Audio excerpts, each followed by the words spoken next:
Mitandahatra ty an-tsena ireo karazana kilalao ho an'ny ankizy amin'izao amin'ny mahavolana ankizy ny volana Juin fa indrindra amin'ny fahatongavan'ny fetiny 4 Jona izao. Efa saika ahitana ireo kilalao toy ny arendrina sinoa, ballon, ireo epée isan-karazany ary ireo jiro toy ny laser ihany koa.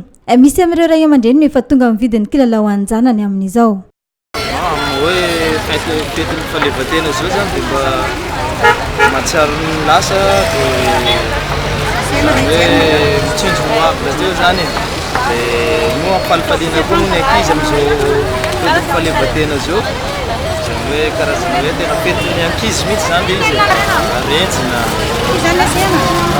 zany ny omenan'ny zanakay aloha zao fetiny faleovan-tena zao.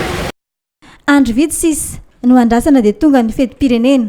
Tsy mbola tsara nefa ny tsena ho an'ireo mpivarotra na efa mifanitsakitro aza ireo olona tonga mijery sy manontany ireo kilalao ireo aty an-tsena.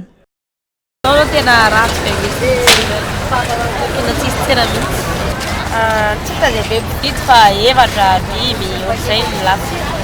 Le ambanimbany vidy daholo ny lafo amin'izany fa tsisy mahatakatra ny lehilahy.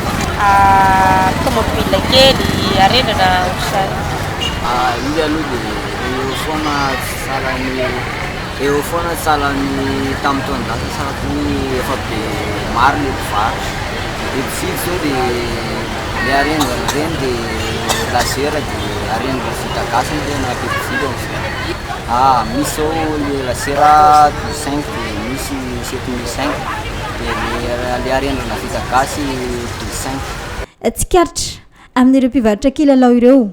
Saika mpivarotra vitsivitsy fotsiny no ahitana ny petara sy ny tsipôpôka. Ny ireo mpivarotra sasany tsy mahasamy mivarotra azy ireny raha ny fanangonam-baovao.